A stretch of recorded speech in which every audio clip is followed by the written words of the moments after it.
5 most disturbing cave videos. Ooh.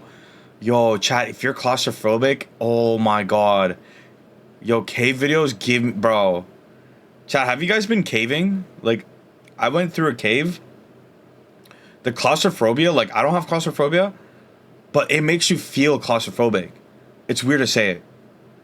It's like, it's an unusual feeling, bro. Yo, do we want to watch that though? Loki, I kind of want to check it out, bro. On May 6, 2019, YouTuber Connor Kelly posted a video of him exploring an abandoned McCoy gold mine in the Nevada desert. However, when you're in a cave, you have to commit. Like, you can't turn back because there's other people behind you, so you got to keep going forward. And bro, honestly, it gets tighter, bro. Like, it gets real tight. Sometimes you think you're not gonna get out, bro. It's crazy. Was supposed to be nothing more than a fun adventure with his family quickly turned into a disturbing experience, one that would likely stay with the group for the rest of their lives. No, you wouldn't, Austin. They're rough on the knees. That's the only thing I didn't like about caves, that they're rough on the knees. Little mommy, hi little mom, and I constantly hit my head, bro. I was hurting my knees and hitting my head, bro. It's like, it's not even fun. Definite experience, but not fun.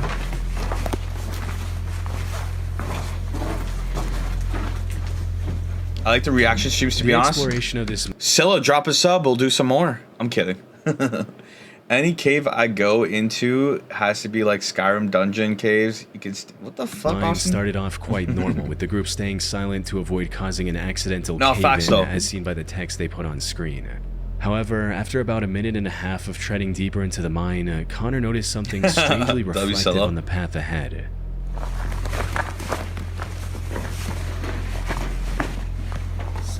Do you see that reflection? They're trying to... Check it out. The rock is very loose. Oh. Oh, Jesus, what? Oh, what the fuck? It's a shoe. Oh. Pile of shoes. Fossil. Dead animal. Or human. Okay, wait, don't move, Wyatt. What they found reflecting back at them was a shoe, amongst many more, in a massive pile with random bones scattered throughout. What the fuck? That's a bone right there. Actually, there's quite a few bones in this. What made this pile even more odd was the sheer variety of shoes on display. Many of them were clearly very modern, while some were models that were released over 30 years ago. How could such a random assortment of shoes end up in an abandoned gold mine in the middle of nowhere? Oh, Things took an even darker turn when the group ventured further into the cave and found a bunch of bones, including a relatively intact spine. So this is water flow. Do they not smell? Wouldn't it smell like really bad? So we can't trust this. You don't step any closer. By this point, the group was growing increasingly unsettled by these disturbing discoveries, prompting them to leave the cave as quickly as possible. And that's where the original video ends, without any explanation or resolution. Connor didn't provide any more information in the video's description or in the comments. He posted 4 more videos after this, but none of these videos included any updates on the disturbing encounter either. The fuck, so, Connor? What's going on here? One of the first things that comes to mind is that this mine was the collection spot for a serial killer. This would explain both the shoes and the bones. A top comment on the video also backs this theory, stating, "If you ever listen to the Missing 411 videos, you know shoes are a major component of missing or abducted people. This sent chills down my spine." Trains to caves. Which is true. Trainers to caves. A statistical analysis of the Missing 411 data shows that over 15% of the cases involve absent shoes. However, this theory isn't entirely likely.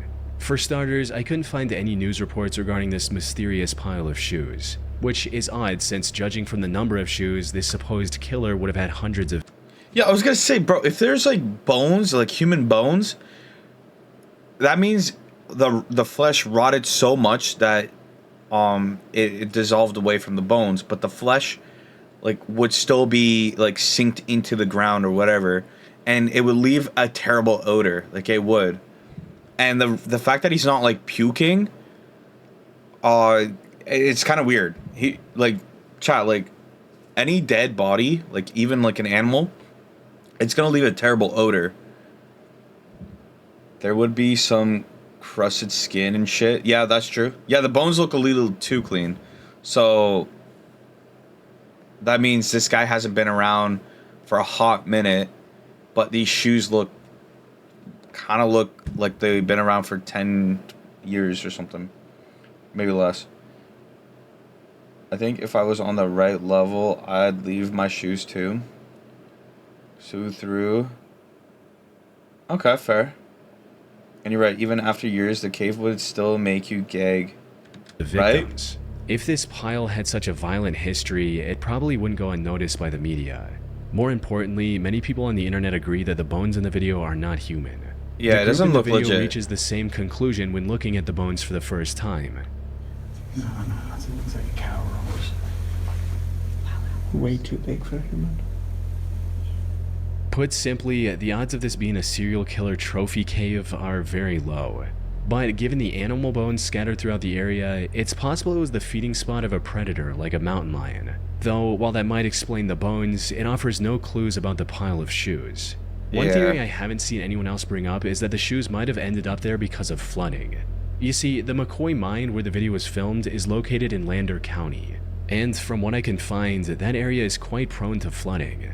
So it's entirely possible that someone dumped their secret collection in the middle of nowhere to get rid of it, only for it to be carried in the abandoned mine with rainwater. He's a mountain lion could have moved in later, which would explain the bones. It could be fake. The only proof I have of this theory is that the ground in the deepest part of the mine is extremely wet and has water flow marks leading into it.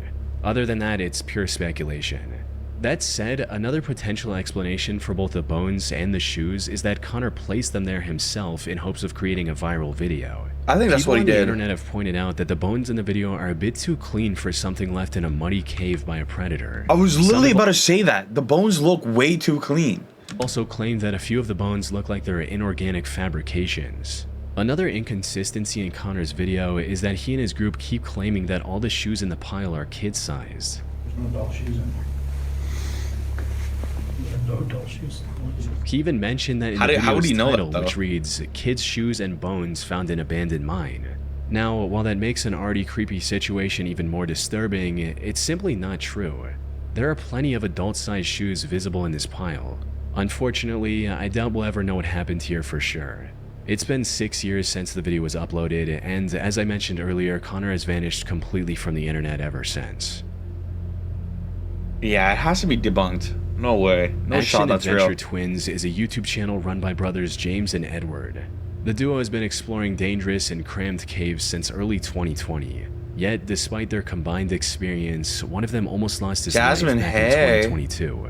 In January of that year, the two decided to explore the popular Petty John's Cave in Georgia. Oh, they had already explored parts of this maze-like cave multiple times before, and had even found an underground waterfall during one of their expeditions. Put simply, they were pretty confident in their ability to navigate through this cave. But unlike their previous ventures, this time they were going to tackle one of the hardest sections, the aptly named Nervous Breakdown, referring to how cavers feel when going through it. Things started off just as expected, with the pair going through the narrow and claustrophobic entrance to reach the first open area of the Petty John's Cave. Bro, these caves are the worst, man. These rocks are slipperier than you think, bro. It's literally like ice. It's not cold as ice, but like it feels just as slippery as ice, bro. So like the grip is so hard, bro. Like once you're down there, you gotta go through it. You can't go up the same way. The way you came down. However, it didn't take long for the cave to begin closing back again, forcing the two to squeeze through tiny passageways. But that was only the beginning. After about 25 minutes of crawling through increasingly tighter spaces, they reached the first big obstacle, a muddy room with a narrow and steep hole in the middle. They had to carefully walk around this hole to progress. A single slip and falling into the narrow hole and possibly getting injured. And given the lack of no one could save you, bro. Safe footing around the hole, it would have been near impossible for the other person to pull them out. Never mind. After successfully navigating around this obstacle, they finally arrived at the entrance to Nervous Breakdown. Unfortunately for them, things weren't looking good.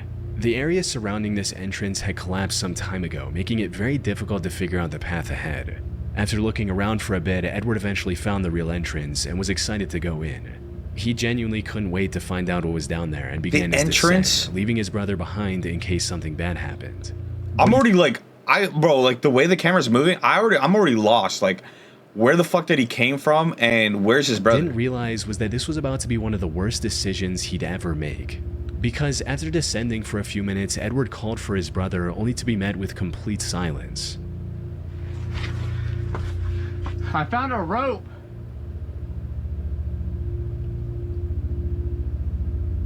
Uh-oh. Huh. There's so many holes. Like, I wouldn't know where I'd come back from. Uh-oh. In other words, Edward was now lost in an unknown section of the cave without any means of contacting his brother.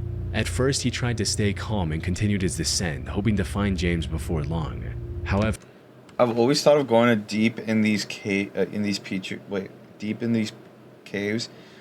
and but can you imagine trying to squeeze through a gap and getting stuck? No, for real, bro. Getting stuck's the worst part, bro. No, literally. After staying separated for because your body, when you get stuck, your body goes in panic mode, and it actually your lungs inflame, or not inflame, but it starts packing in air because it thinks your body's not getting enough air, which makes it worse because you're getting bigger in that small gap, you know, compressing yourself within, you know, that small space. And then you're trying to decompress your lungs, and it's not working because your body's in panic mode. Over 30 minutes, so you gotta realization set in. He knew you really have to have like a strong hard mind, bro. Worse, but at this point, he couldn't help but feel a growing sense of unease. How's he still going down without looking for his brother? Where's he going up? James! Doc, icy segment. You're getting bigger. Pretty much, yeah. Wait, are you calling me I'm getting bigger? Fuck you. I don't even know where I'm at. I tried to go back to the last place I saw Your knowledge him. at this point? Everything just looks the same. LOL. It's just a jumbo maze. We should have never split up. Yeah, why would they split up in a After calling cave? out to James many times with no luck, he decided to retrace his steps and find the way back. Unfortunately, he had underestimated the difficulty of the maze he was about to enter. That's what I'm saying. Bro, this is literally what I was talking about. Like, how could you remember where you came from? Bro, in this type of maze, there's so many holes. Social, what's up, man? What's good, Social? Every direction looked It's literally the same. what I'm talking about. The narrow passages and jagged walls made it impossible to tell where he had come from. To top it all off, his situation was getting worse with each step he took. If he went the wrong way, he could easily rush himself into a passage. Wait, Social, do I know you from somewhere? Wait, is this Social? Oh, CEO Social! Yo! Dude, CEO, what's up? Yo, what the fuck is up? Hold on, let me spell. Chat, make sure to go follow my boy, CEO Social, WCEO Social in the chat, yo. WCEO Social. I was like, Social was like, what? WCEO, what's up, bro? WCEO. How do I spam up the W's, bro? Hold on. Why is my shit weird? W's, bro. Hold on. Let me get this, bro. I think I'm gonna start doing my Omega account. Yeah, what happened with TikTok, bro? What happened with TikTok? TikTok's off?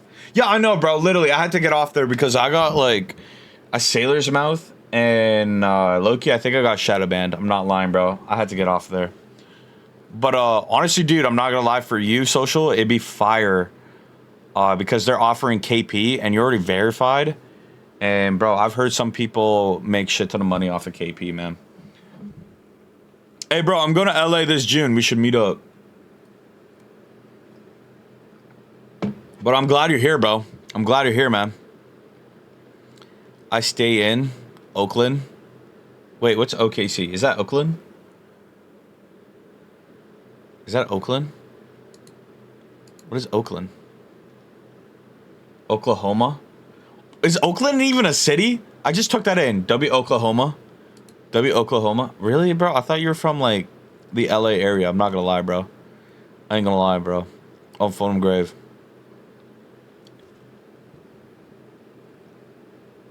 What dates you in LA? I'm gonna be in LA in June. Hell nah, hell nah. Oh man. So wait, what's up with TikTok, bro?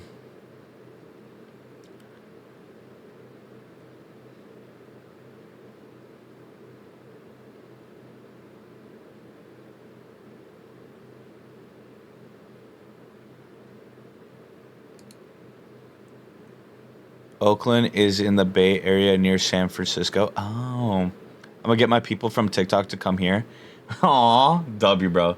You should do it, bro. You should do it. I ain't gonna lie, man. If you get your followers from TikTok to here, bro, I'm telling you, you're gonna get KP day in a week, probably in a week or less, bro. I'm not gonna lie. KP's fire, bro. KP's actually fire. I heard it. You get paid more than Twitch. W, bro. Trying to escape. WCO social, man. Hit and drop off. WCO social, bro. WCO social in the chat. This love, is fam, the true love. horror of caving. Even if he didn't injure himself, he could have just as easily wandered around aimlessly until his body gave way into exhaustion, leaving him lifeless in a cold, rocky crevice. The footage of him excitedly dropping into the nervous breakdown entrance would have ended with the camera recording his descent into confusion, fear, and eventually silence. Fortunately, that wasn't the end of his story. After going in loops for a while, Edward spotted a single piece of tape he saw on his way down. Oh, excuse me. Oh. The tape. Yeah. Okay, this tape looks familiar. Oh, this is what I'm talking about. Like, how, like... This has got to be the way. I don't even know what's up or down or sideways at this point, bro. Like, I cannot tell. Close. It looks like he's climbing up, but it could also James! mean he's climbing sideways. Still nothing. Horizontally, sorry. This unexpected clue turned out to be exactly what he needed. It helped him regain his bearings and finally head in the right direction. Finally, he heard the best sound he could have heard in that moment. James! Oh, Oh, thank fuck he found his brother. you're over here? Oh, dude. This place is a maze, man. Oh, hey, I see your light. Dude. Is this clay We're never gonna see each other. Dude, I know. or mud? Is this clay The or two mud? stayed together for the rest of the expedition and made it out alive without any major injuries. They're still exploring caves on YouTube, but now with a lot more caution. I'd rather do almost anything else. In Eat January live of spiders, 2014, be a group of cave waterboarded. explorers decided to fucked conquer in the the ass by Lost a John's man. Cave in Lancashire, England. It's a vast cave the network fuck, that spans Austin? the length of nearly 3 miles, or 4.8 kilometers. The known deepest I'm kind of with you, except for getting fucked in the ass. I'm kind of with you, except for getting fucked in the ass. section of this cave also goes down a staggering 690 Got this lemon feet, cake? or I love lemon 211 cakes, bro. meters. Most members of this group had been spelunking for years, and like most other cave explorers, were quite confident in their skills. They had also done their research and mapped out their route in advance. But the truth about caving is, when things go wrong, no amount of planning can save you. Even the most experienced and well-prepared explorers can find themselves in terrifying situations, which is exactly what happened to one of the members of this group, named Bob Johnson. The expedition was going quite smoothly in the beginning, with the group using the equipment they brought with them to continue safely. Nah, you're cooked, That bro. is until they reached a section of the cave called the Tube. It Oh, was an nah. unusually narrow section that required the cavers to crawl on their stomach. And to make matters worse, it was also partially submerged in water, making it difficult to both see and breathe. Chat, would you trust water like this, like in a cave? Like, just imagine, like, that water's murky already. And water is known for, like, being a habitat for bacteria. And, like, all sorts of, like, fucking diseases or whatever. Despite these harsh conditions, the group decided to move ahead. The slimmest member of the group went first and successfully made it to the other side without much trouble. The next person, however, wasn't as fortunate. This was Bob Johnson, the man we mentioned earlier. His crawl through the tube wasn't off to a good start, as he was already having issues with the comparatively No wider trust standing sections water. of the Facts, passage. Jazz, facts. Yeah, standing water is the worst, bro.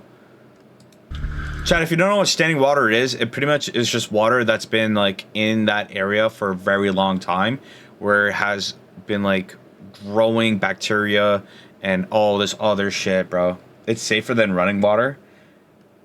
What the fuck are you talking about, Austin? No, it's not. He then somehow managed to reach the tightest part of this treacherous section, but that's where his luck ran out. What the oh my god. That was so, I thought we just saw a head, bro. Like a severed head. Waterfalls are very dangerous to drink or to be in. Well, yeah, I would I wouldn't want to be in a waterfall from the waist down, and any attempt to free himself how you can made drown, the situation worse. Standing water will literally make you sick being and stuck possibly in a kill narrow you. cave like this is extremely stressful on its own. The walls close in on you, and every movement feels like it's pushing you further into the tight space. Panic sets in as you realize just how little room you have to maneuver, and with each failed attempt to free yourself, the fear intensifies. But as if the confined space wasn't enough to make his heart race, Bob now had to contend with something far more terrifying: the rapidly flowing water. Water makes any caving venture 10 times worse. In a dry cave, even if you're stuck, you still have time to think and plan your escape. But when water starts to rise, the situation shifts from bad to life-threatening. The feeling of water creeping up around you in an already claustrophobic space is a nightmare on its own. The real danger with water, however, is that you have mere minutes before drowning becomes a very real possibility.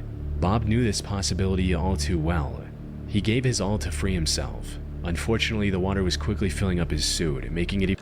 Me too, Scylla. And the fact that like water's coming down and like you can't tell the rate of flow, like the rate of flow of that water that's coming down on you. Like, bro, and water, chat, like you can never predict like a flowing, what do you call it? Like just water that's like running water that's running down.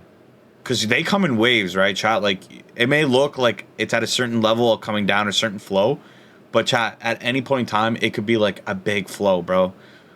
You can never predict it. Plus, in caves like this, you don't know how deep water is. More difficult to squeeze through. But when the situation seemed hopeless, one of the members had an idea that ended up saving Bob's life. Instead of pushing forward, the members behind him tried pulling him back, and it worked.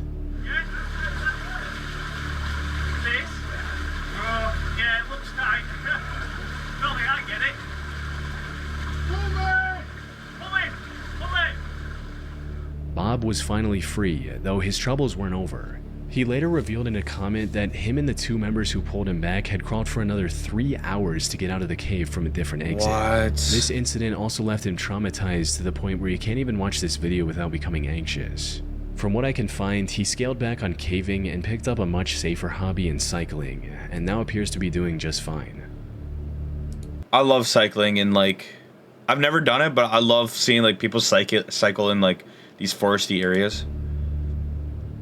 I always wanted to try it. On the 7th of September 2024, the Action Adventure Twins YouTube channel posted a video exploring a mysterious cave someone found on their property. This is the same channel we talked about earlier, where the two brothers got separated and almost lost their lives in the maze-like cave. They've learned their lessons since and approached this one with far more caution. But with an entrance as life-threatening as this one, even the best precautions could have proven to not be enough. Hell no. Chad, this looks like a bear home. What the fuck were they thinking? Up the hill, and it's an unmarked cave. Anybody who's been down this thing, but we were at the cave. He says he threw a rope down it with a rock and it was 200 feet deep before it stopped. So we got this stick here. We're gonna see if our rope reaches.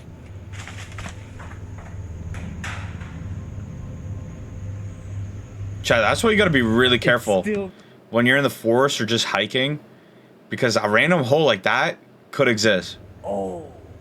And you don't know, you take one trip. This alone is enough to terrify most people, with one person stating, "This channel has given me a new fear about walking in the woods. The fact that you could just slip and fall down a hole like that is insane." I literally just said that. Bro, what did I just say, dude? What did I just say, dude?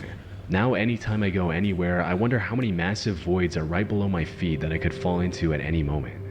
But that didn't deter Edward and James. They quickly secured their rope to a nearby tree and began descending into the steep cave. What they found inside was nothing short of breathtaking.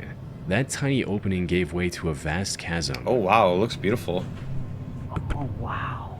Yeah. This is a big one, man. However, before they could fully take in the beauty of the cavern, things took a dark turn. Just seconds into the cave, the two discovered what looked like human remains scattered throughout. That's comforting. Human bones, huh? Uh-oh. Dude, look behind you. There's like a little shrine. Oh, hell no. There's like, oh, that's a cranium. Dude, is that a human? Okay, see, that's how a bone would look like in a cave. It would not look like what we saw in the other video with that guy in the pile of shoes. All clean like. It's awfully round. Yeah, that looks human, man. That doesn't necessarily make, I don't know. I'm not a bone expert. From there, they continued exploring the cave as it kept getting bigger the further they went into it. They also kept discovered going? old caving equipment like ropes and harnesses already secured to the walls, a Oh, detail nah. that only deepened the mystery surrounding the bones they had found earlier. If they did belong to a person, as the two suspected, it was possible they belonged to a previous explorer. This explorer likely had an accident and died in the cave without ever making it out. On their way in, they did find scattered bones right below the entrance. These were likely the remains of people who accidentally fell into the otherwise unassuming hole. However, the bones they found further inside were too far from the entrance to have belonged to someone who simply fell in. It's also possible that these remains belonged to the victim of a deranged killer, someone who either had ended a person's You've life seen it, within bro. the cave, or maybe threw the person into the hole and later dragged their Of course body you have. further into the cave. Some people, however, weren't convinced and accused the brothers of faking the whole thing, especially since the way Edward and James handled some of these remains felt a bit too casual. That said, while YouTubers Yeah, I was faking gonna say, like, when you see any human remains, bro, or bones, like, you freak I out. like watching people react to these.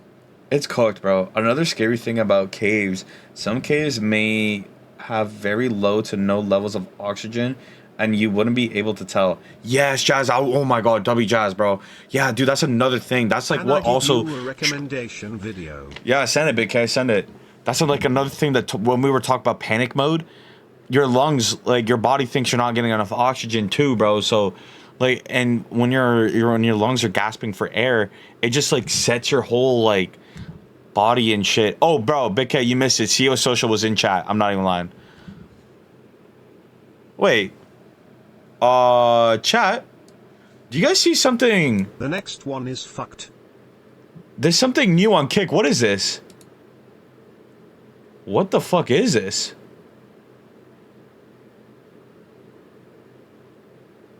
Chat, what is this?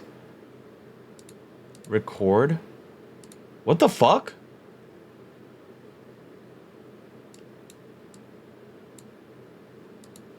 Chat, what is this? My Kick doesn't do that. Why does my Kick have this? It still has it, chat. And then look at this. Let's just click on Demi Sucks VODs. Only Indians have it. Whoa, you can download VODs now? What?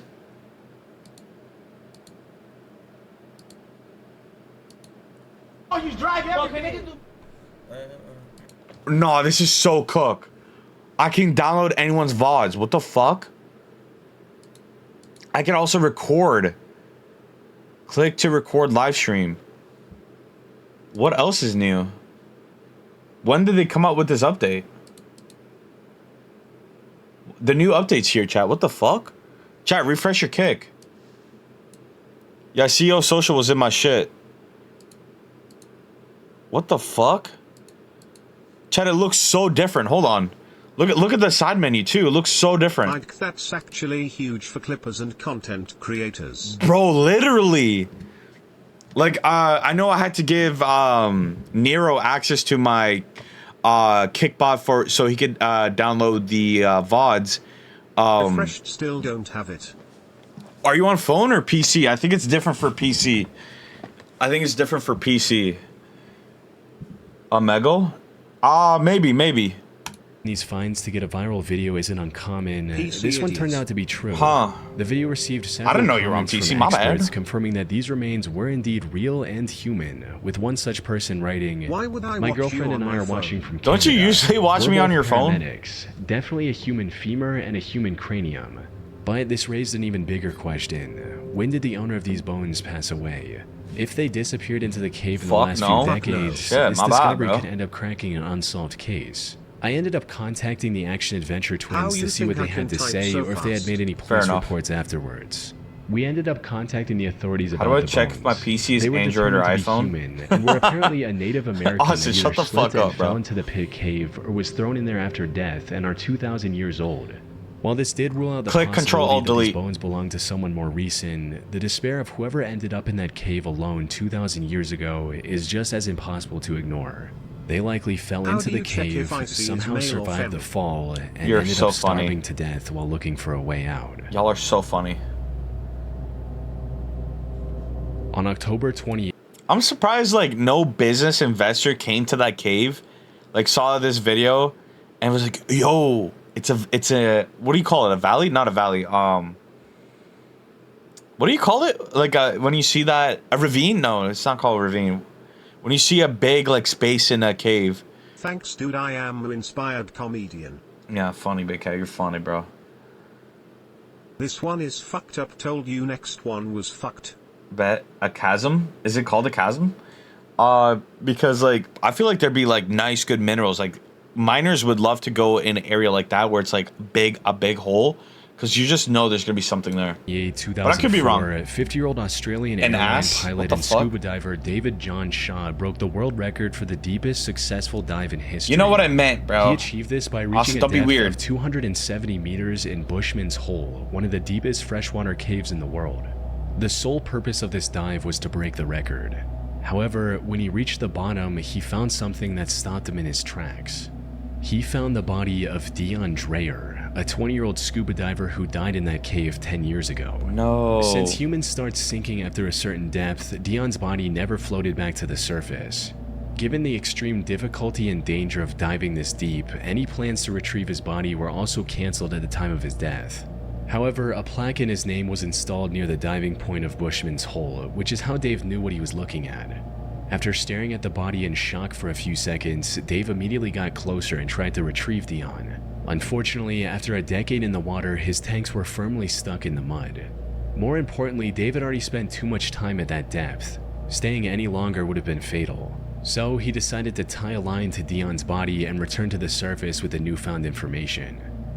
Wasn't very steep, and when I saw the body over to my left, I thought, oh, that's the end of going deep. So just tied my line to it, and by then I was, well, we won't discuss that. So I just left my line. The news of Dion's body being discovered spread quickly, eventually culminating in Dave talking to his parents and promising to retrieve it. After a couple months of preparation, the next dive was scheduled for January 8th, 2005. Unfortunately, Dave's heroic attempt to bring closure to Dion's parents ended in a catastrophe far worse than anyone could have imagined. Cave diving, aka underwater cave exploration, is far more dangerous than regular spelunking. The divers have to manage their oxygen What the levels fuck at is all spelunking? times, avoid often sharp rock formations, and explore the cave system in a far darker environment, because even the Just let the body stay down there. What the fuck? I mean, he was trying to do it for a noble cause because the parents haven't seen their child, right? And this is like a confirmation. The body, and obviously, you know, they might want to like do a proper burial. But I guess I don't know, man. Is this technically like considered in the ground? The brightest flashlights aren't as effective underwater, all while making sure they don't get lost. This Add is in so the immense fucked up he pressure of died 270 saving meters someone of water else. above, What? it becomes an almost insurmountable challenge, one that only a handful of people on the planet are capable of overcoming. So, everything needed to be perfect for Dave's operation to succeed. He worked I don't This get. team is retarded to NGL. They should have sent at least 3 people down there. I was gonna say, like, did they? It was just him.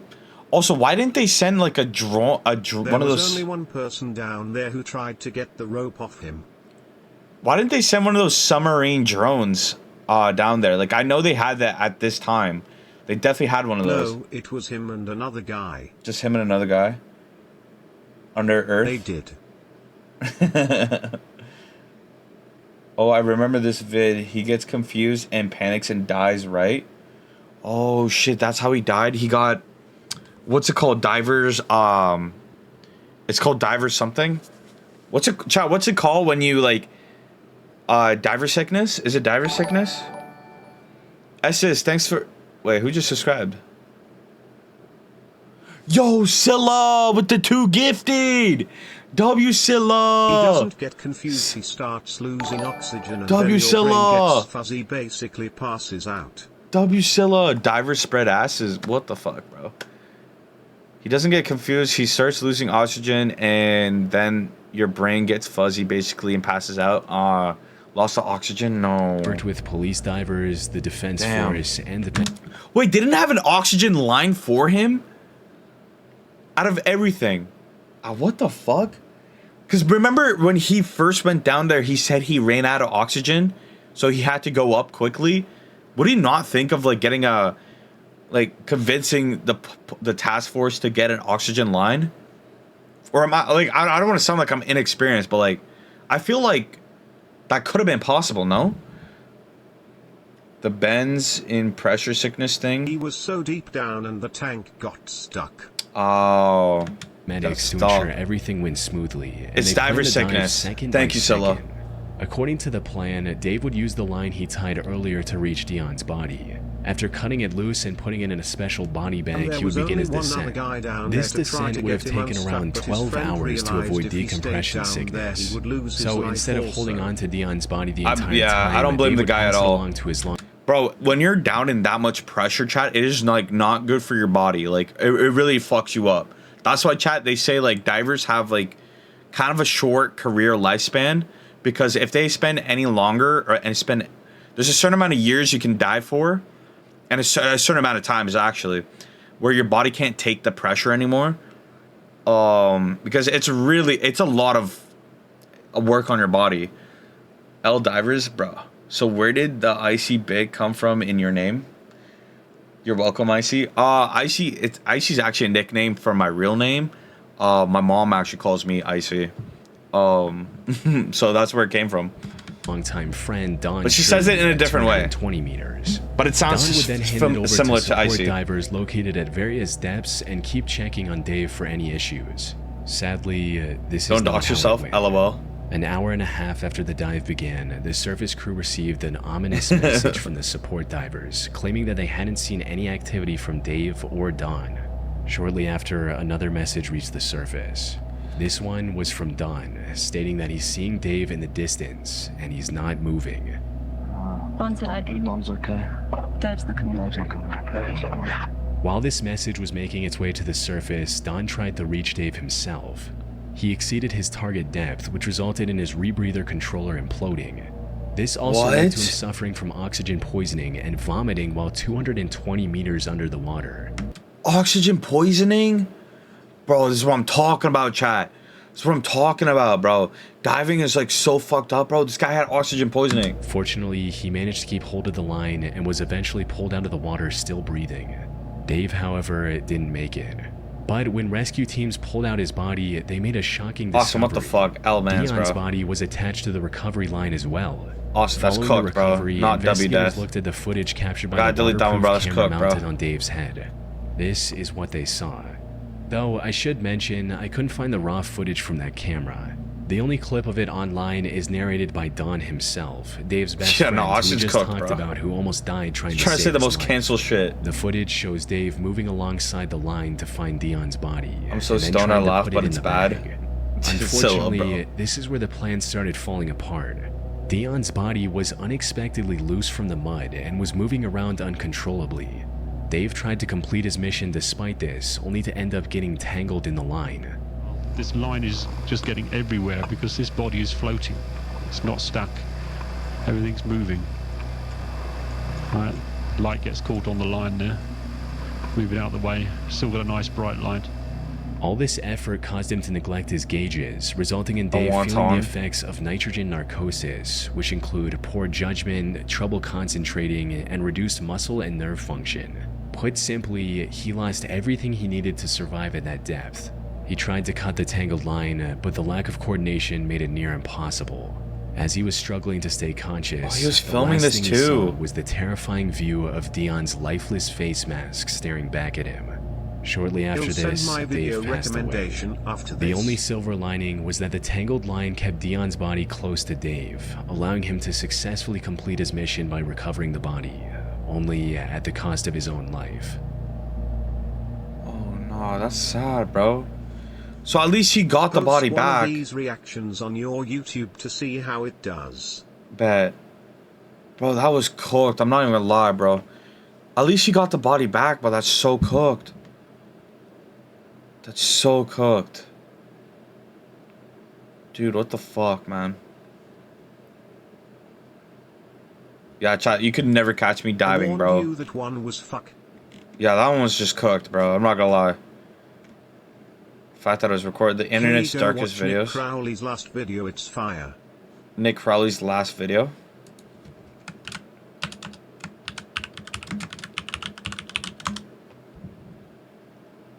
Latest, you meant, right?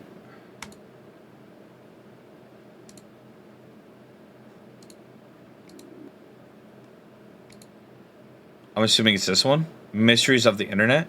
Yes. Deep sea diving in them big copper suits look awful. Oh my god, tell me about it. Bro. Flight Reacts reacted to this puppy, it was fire. This puppy's crazy. Bro, deep sea underwater welding. Oh my god, Chad, that is just as bad.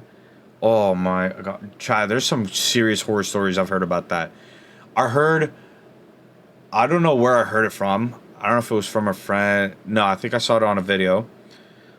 This guy, he was a commercial deep sea underwater welder, and he and his brother owned this like welding business. He was working for a corporation. They had this massive pipe, right? And where it sucks like water or something, and it was way down. So they went in this pipe while all the machines were turned off. His brother went into this like area where it's like super dangerous, but everything was turned off, and he did his thing.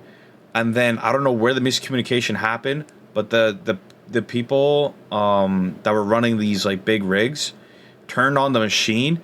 It sucked his brother up. All the water started flowing, sucked him up, and due to the pressure of the suction, it killed the brother right there, bro. And he couldn't get out of it. He couldn't escape or anything. I wish I could find that video for you. It's fucked. When they have to stay in the castle. That's why underwater welders get paid so much. But I feel like, me personally, they don't get paid enough. Like, chat, I feel like... Because underwater welding is one of the rarest careers out there. Or one of the rarest jobs out there. And we don't have enough of them, bro. We really don't. Stay capsules at the bottom of the ocean. Sometimes they just collapse. Everyone turns to mush. Damn. Just stuck, can't move. Awful. No, literally, bro.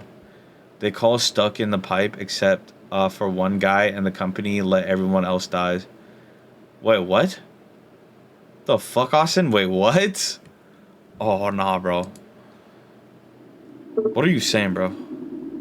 Flash warning. The following videos contain a girl at the door. Hold on, let me full screen. It's the 22nd of November, 2019. A Ring doorbell begins recording as a young girl approaches a home in the Harriet Creek Ranch neighborhood of Texas. It's pitch black out, and the girl is seen all alone, which by itself is strange enough, but it's moments later that this footage becomes truly concerning. Nick Crowley is like a shittier version of Next Still Fire Toe. Yeah, I mean, he's got 2 million followers. I would hope it's good.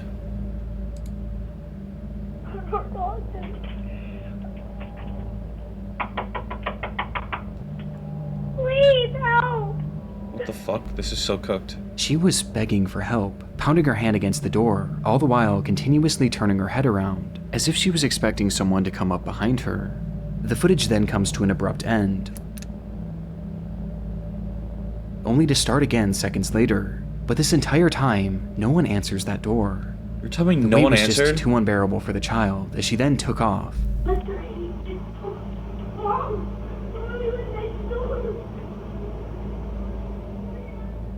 Yelling incoherently in the street before running out of view of the camera. Frustratingly, this footage was only viewed by the homeowner well after the fact, and reports seem to indicate that this was a property that they rented out rather than lived in, with it being unoccupied on that night. But after seeing the video, the homeowner immediately contacted law enforcement and shared the video online in the hopes that more information would come forward. as it seems that neither they nor the police had any idea who this child was or why she needed help. But since these clips were first shared, these questions have still yet to be answered, at least publicly, as there have been no updates from law enforcement. Along with this, there have been no accounts from neighbors about the incident or any footage from other homes in the neighborhood, perhaps implying that this was her one and only stop of the night. It's like after this footage, this girl dropped off the face of the earth, with this entire situation being a mystery to this day, leaving us with only theories.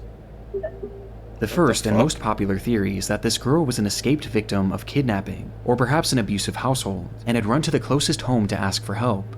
We've seen situations like this many times before, with the most popular example at the moment being the case of Ruby Frankie, whose son escaped their house and ran to their neighbor for help.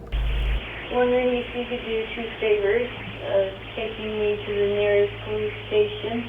Well, actually, just one's fine. This certainly falls in line with this girl's behavior, as she was clearly scared about someone or something following her, hence why she kept looking back. And given that there have been no updates to this case, and that seemingly no one else saw her that night, it would indicate that whoever she was running from had recaptured her shortly after.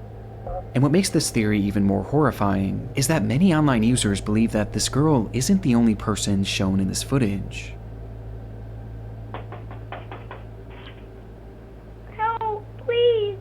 As in the background, some can see what appears to be movement behind the bush, and potentially even a figure. Oh, what the fuck? Please help!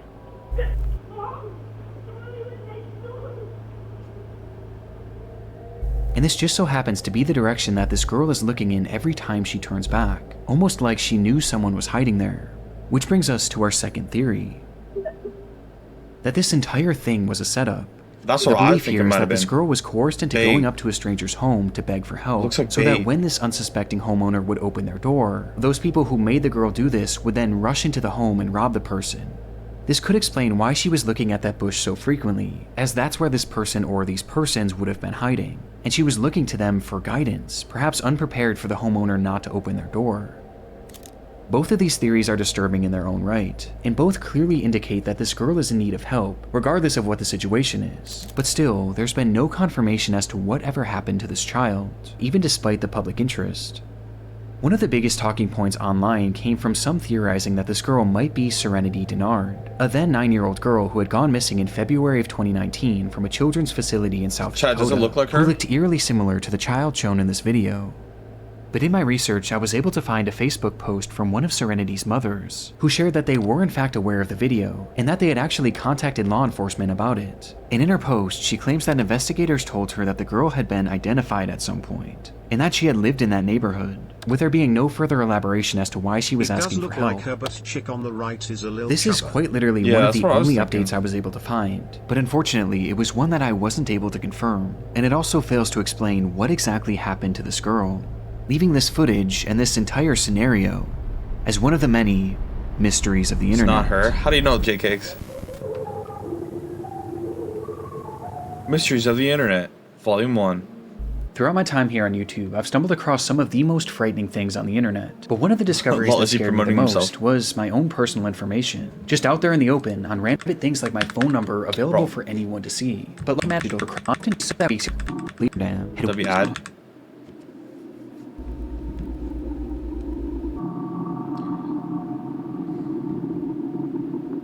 It started with a police chase. In Amsterdam? An officer parked alongside a highway in North Amsterdam had witnessed a black Mercedes speeding down the road and was now desperately trying to keep up with it. But the effort was to no avail, as the Mercedes would soon disappear from the officer's view. And when it would come back into view minutes later, it wasn't moving. It was instead left abandoned on the side of the road, the driver's side door hanging wide open, and the driver himself being nowhere to be seen, leaving that officer alone with the suspect's car, but no suspect. Yeah, it's definitely However, the vehicle hadn't been left entirely empty, as in the driver's rush to flee the scene, he had accidentally left his cell phone behind, and so the contents of this phone would be searched, which quickly led to the discovery of this driver's identity. Is this the first iPhone? But for or investigators, iPhone 3? there was a far more pressing finding on that device. A finding in the form of a minute-long video stored on the man's camera roll that indicated that this driver may have been involved in a crime that far iPhone worse 9 was than just skipped. speeding. iPhone 8 and 9 were skipped.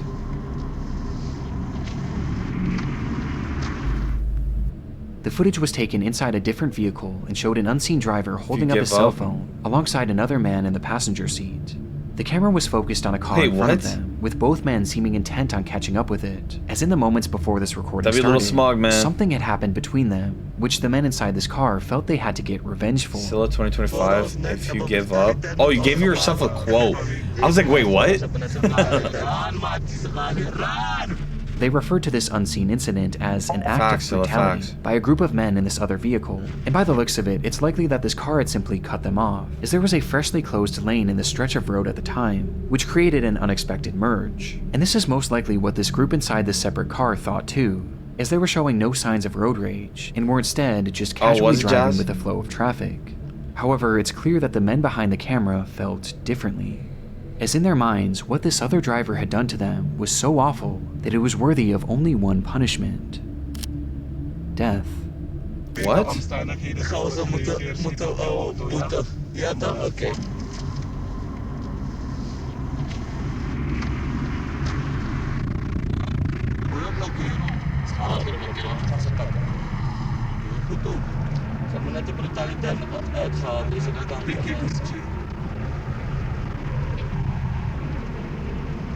I forgot they're in Amsterdam. That's why they're talking differently. I was like, what the fuck? So this duo inched their vehicle closer and closer to this anonymous car, while continuing their rambling about this act of brutality.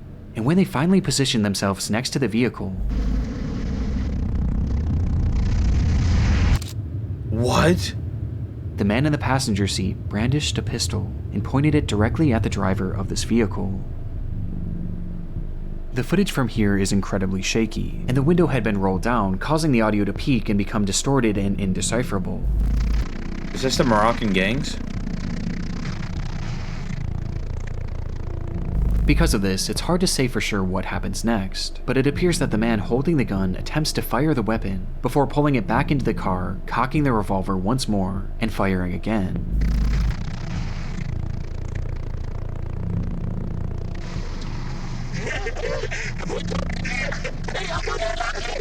To which both men erupt with laughter and begin celebrating, before the recording stops. Based on the footage, it's unclear what happened to the driver of this vehicle or the other occupants, and finding this information became priority 1 for law enforcement. In their research, they determined that this video was shot on May 12, 2014, at around 9:40 p.m., 1 full month before they had stumbled upon it. Didn't they have better cameras back then? On the A1 highway near entrance 2101. Or am I tripping? And yet, when they checked their files to match this information with any of their cases, they realized that there was no record of this incident. Chad, I think they got rid of channel points. This crime had never so much as been reported, despite it seeming to depict a shooting in the middle of a busy highway. To make matters more confusing, police were able to track down the men who took this video and carried out the actual attack, and yet neither of them claimed to know what happened to the people that they shot at, and both refused to elaborate any further, leaving investigators in a strange position. They had undeniable proof of a crime, one that at the very least was attempted murder, and they also had their suspects. They just didn't have any victims.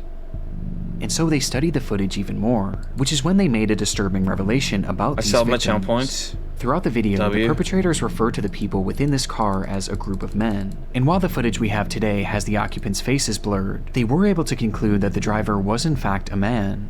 However, they discovered that the passenger next to him is clearly a woman wearing a headscarf.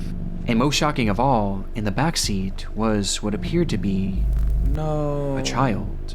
Meaning that they had been shooting at what, in all likelihood, was a family.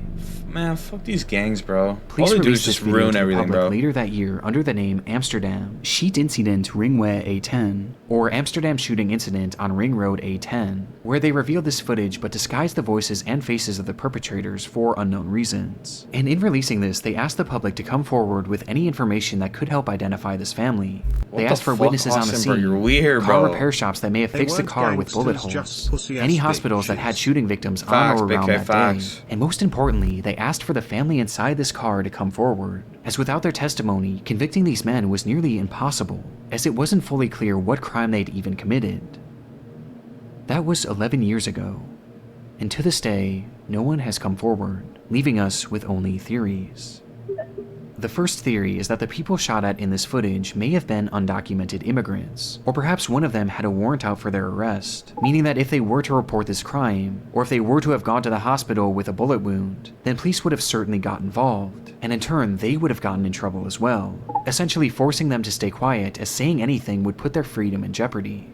Jasmine, you're Another cooked. theory is that the shots may have simply missed the vehicle, and the driver decided not to report it, with some believing that this whole situation was no big deal. But to me, this doesn't seem like something that would be so easily brushed off, especially because a child is involved, though it is possible that perhaps this family was afraid to report the crime, as they clearly knew how dangerous these men were, and feared that reporting this crime would only further put a target on their backs. And finally, there's the theory that this weapon never fired at all. This is where the audio peaking becomes a major factor, as it's extremely difficult to make out the sound of gunshots, as the gun was literally outside of the vehicle when it was seemingly being fired. But it is worth noting that investigators working the case seemed confident that the weapon fired at least once, and I also personally hear a distinct popping sound at the end. Look at how his arm like goes back. It looks like he's shot. Do you think it was icy? But it's hard to say for sure. And it also is possible that this group was using blanks, with this all being an attempt to trick the other driver into thinking that he was in danger. But even with these theories, we still have no idea the fate that befell this family, and it's clear that they have no desire to come forward, for reasons we just don't know. Which leaves the Amsterdam shooting video, an internet mystery that may never be solved. I'm asking you a question, idiot, answer me. Oh, sorry. I thought you said, do you think it was icy? My bad. I think he did shoot, but I think the family might be okay.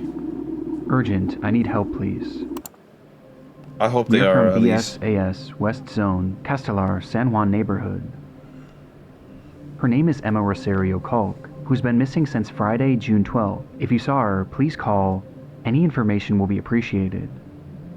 This post was made to the subreddit r/Argentina on June 16th, 2020 by a user named u/NaramNaram, who asked for the public's help in finding a missing woman named Emma Culk, and in the comments he would offer more context, saying, "She went out to buy something and never came back. She was last seen here in the neighborhood. Sanchez and Pavan is the area where she went to buy something. She was dressed in the clothes that she's seen in the photo. She was carrying her wallet with her ID and a cell phone."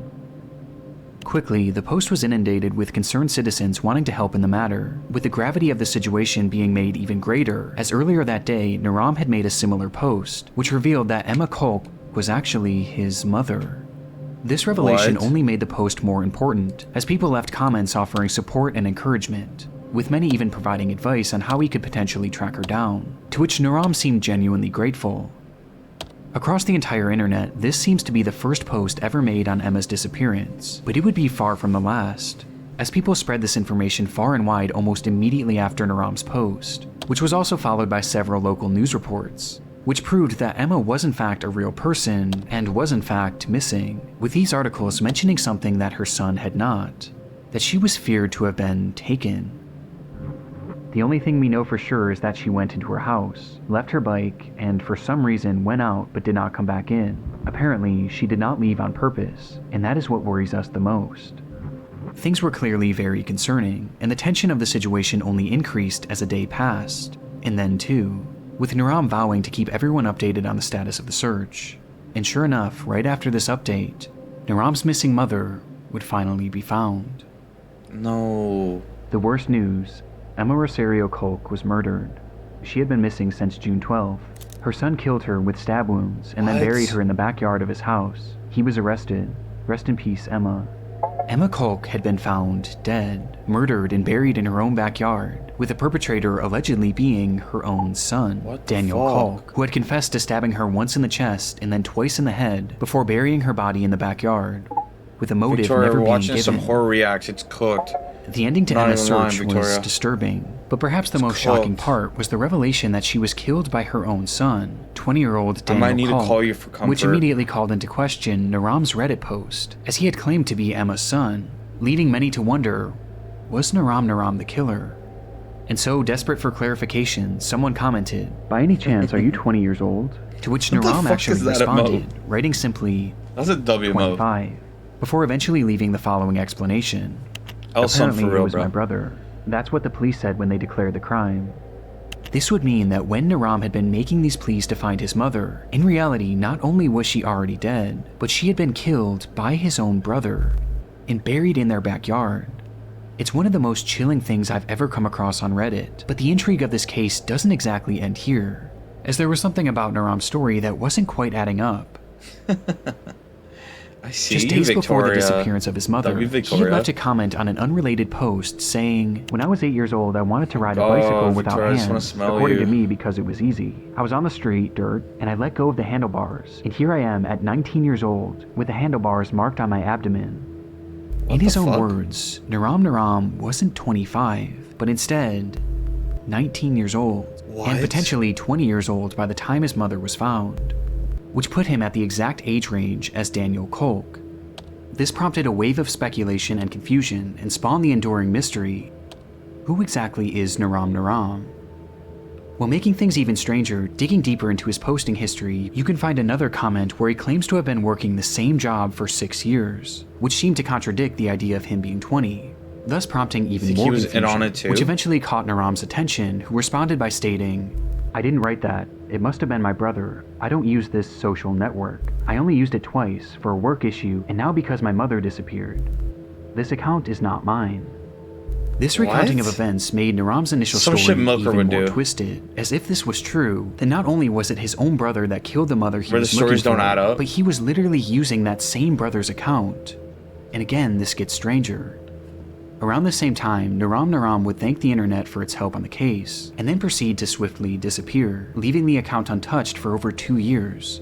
But this silence would be broken in 2022 when they suddenly returned, with their posts being slightly unhinged, gloating about their internet status and bizarrely lashing out at random users who questioned him on his past and present motives. And in these ramblings, he would drop the bombshell that he wasn't actually Emma's son. He now claimed to be Daniel's best friend, writing that he allowed Daniel to make the post on his account to spread the news about his mother's disappearance, which he was completely unaware that Daniel himself had caused. This was the last real update in this case, and it only threw more fuel on the fire of this mystery, with people wondering what version of events, if any, were true. No, for real. When I hear about this case today, many seem to believe that the entire time Naram was actually Daniel Kolk, and he had made this post to make it seem like he was searching for his mother, and perhaps to even use any given advice to help conceal what he did. As remember, many were offering suggestions on how to find her, which Daniel in turn could have used to essentially do the exact opposite, to help make sure that she was never found. This is tricky because the account posted briefly after Daniel was supposedly arrested. However, the status of this case is entirely unknown to this day, as there have been no updates as to whether or not Daniel was actually charged, with some choosing to believe that this was him the entire time, and perhaps he was even held in prison for a few years before being released, thus explaining his 2-year absence. Another theory is that Naram was initially telling the truth, and that he was Daniel's brother, and that he was simply using the account to spread word of his mother's disappearance, before eventually abandoning it. And perhaps the most recent posting on this account was because it may have been hacked, which would explain the massive tone shift. Or maybe it's the most recent version of events that's the right one, and that this is actually Daniel's best friend. But why initially lie? And how do you explain the apparent inconsistencies in his age that are found throughout his posts? Yeah, Theory 3 doesn't make sense. This entire internet mystery is one of the messiest I've ever come across, and nothing seems to make any sense, with the most inexplicable part being the very real murder at its core. A mother who was killed by her own son for no apparent reason. And given the lack of updates, it's hard to know if justice was ever served.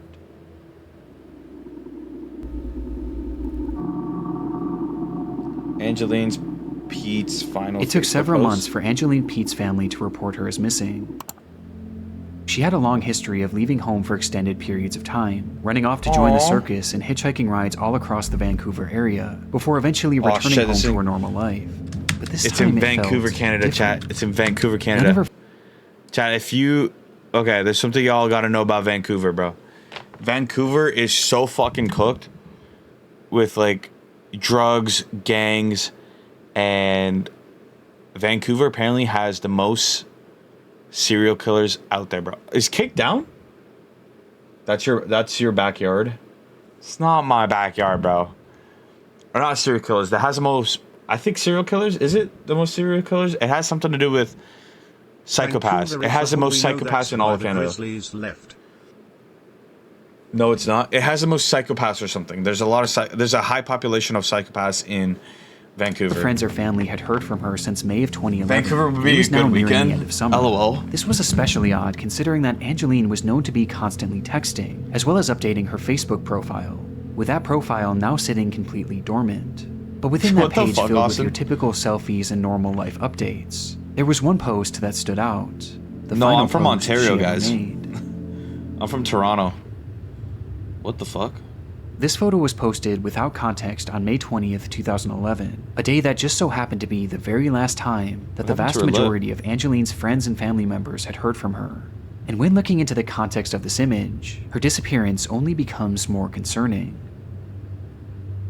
It looked that kind of night, Angeline had been drinking with her fiance Robert Calden in downtown Vancouver, and while the two were waiting to catch a ferry back home, something had sparked an argument, which eventually led to a full-on physical altercation. Pretty much, caused such a stir that eventually police would arrive on the scene, where they noted that Angeline's lip had been busted, leading to them placing Robert under arrest. Though in the end, no charges would ever be filed, as Angeline refused to give officers a statement and instead insisted on just going home, which led to the whole thing seemingly being dropped. It was directly after this that Angeline would post this photo to her Facebook account, without any sort of context, before proceeding to disappear into thin air. Her motivation for doing this isn't 100% known, but one could assume that she was trying to make a record of this attack, perhaps in case something were to happen to her. The timing of this is more than a little suspicious, and paints a horrifying picture of the potential fate of Angeline. That she had been murdered by Robert Calden as a result of their fight on the 20th of May. It's a case that seems as straightforward as it is disturbing, but that's only on the surface, as there was another factor at play here, as when the police stopped this couple from fighting on that fateful night, Robert wasn't the only one facing jail time. Angeline was no stranger to abuse. She had a long history of it herself, with her ex-boyfriend claiming to have suffered dozens of black eyes throughout their relationship, which had ended years prior. This violent behavior often stemmed from her trouble with alcohol, and Robert was clearly one and the same, with the two forming an extremely toxic relationship that often ended in one or both of them getting hurt. It was all too normalized for the pair, which was highlighted by one of Angeline's final texts, where she wrote, "Gee, my lip hurts. I hate him so much that I love him." Oh, nah. Now, I do want to make it clear that this is in no way meant to come across as victim blaming, but this is vital information for this case, as Angeline's history with violence had landed her in prison numerous times, most recently in 2009 when she was arrested for getting into a massive bar fight. This arrest in particular is noteworthy, as it carried with it multiple conditions, one of which was that Angeline was given a 9 p.m. curfew, and the other was that she was not allowed to drink, with both of these conditions being broken on the night of May 20th, when police intervened in her and Robert's fight. This meant that Angeline was now likely going to be reincarcerated, and sure enough, that same night, officers arrived at her home to question her on the matter, but she failed to answer the door, which led to a warrant being made for her arrest 5 days later on May 25th. That day, a squad car pulled up to Angeline's apartment to bring her into custody, but when police entered the home, they would only find Robert, who just so happened to be on the phone with her. And officers claimed to have spoken with Angeline during that phone call, where they advised her to turn herself in, though she claimed that she was no longer in the area, and eventually hung up the phone. This would be the last time that officers would speak to Angeline Pete, and seemingly according to Robert, she returned home and left the very next day on the 26th, and never came back. This whole revelation muddies the water in this case, and provides us with our second theory, that Angeline Pete had run away to avoid reincarceration. But there's something unusual to me about this phone call with police. Now, there's hardly any information about this case online, but from all the articles that I've read, it seems that no one in Angeline's life had heard from her after this photo was taken, with the exception of Robert. And when police spoke with her, it was only over the phone. They too hadn't laid eyes on her since the night of May 20th, prompting some to wonder if Robert had arranged for some sort of decoy to make this phone call. Though however it happened, since that phone call, there has been no activity on any of Angeline's online accounts, and she has never deposited or spent a single cent from her bank account. From that point on, she's been essentially invisible. That was 15 years ago, and today we still have no concrete answers as to what happened to Angeline Pete, with some taking this as a sign that something sinister had in fact happened to her, as how can you go that long without leaving a trail, and without at least trying to come back? Especially in Angeline's case, as she was a mother. What? I didn't know she was a mother. Angeline had a 7-year-old son who was by far the most important thing in her life. At the time she went missing, this child was staying with her father, Angeline's former partner, but she still played an incredibly active role in his life, and she wanted to be as involved as she possibly could be. And yet, after 15 years, she's made no attempts to try and reach out to him. Again, people have taken this as a sign that Angeline has perhaps been killed, and it isn't just Robert who they think might have done this, as some believe that she may have been killed by someone that neither they nor Angeline even knew. As I mentioned previously, Angeline had a habit of hitchhiking, and she was known to do so in a way that was overtly dangerous. And interestingly, there were some unconfirmed sightings of Angeline after she went missing, with some reportedly seeing her in Port Hardy and Grand Perrier, areas that she would have had to catch a ride to.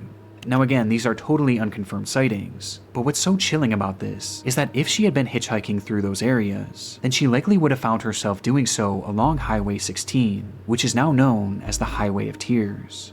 Without getting too deep into this stretch of road is notorious for its disproportionately high number of women who have gone missing on it, and especially Indigenous women. What did I tell you? With Aboriginal What did I tell you, bro? Vancouver is known for the most psychopaths, and bro, like, look at this, bro. Organizations claiming that as many as 40 Indigenous women have been killed or kidnapped while on this stretch of road. And coincidentally, Angeline was an Indigenous woman herself, who may have found herself hitchhiking on that very road. Angeline's disappearance is one of those cases that you can convince yourself that every theory is right, but as of right now, there's just no way to know what truly happened to her. And while this is an internet mystery for us, for Angeline's family, this couldn't be more real. Many of them are suspicious about Robert and believe that police didn't do a good enough job investigating him, as he was never even considered a suspect. But they also hold on hope that Angeline is still alive and out there somewhere, and they'll often hold events and vigils to keep her name in spotlight, the way the Canadian and to assure she knows that she can always come back home. Natives here, it's actually bad. And it's this hope that has fueled her son since she disappeared, as all throughout his childhood he played hockey as a way of helping to find her. I thought blacks got treated bad here, bro. With one family member saying, "That's why he wants to play hockey. So if he gets famous, his mom will find him." Bro drove up and down an entire highway of tears millions of times for work. Wait, really? Really, Austin? Oh, this guy's a W, bro. He's putting missing the missing posters of those people. Fuck me, chat. I don't know if I could take one more of this, bro. I'm not gonna lie, bro. I don't know if I could do more, bro. My sanity is gonna, like, go cooked.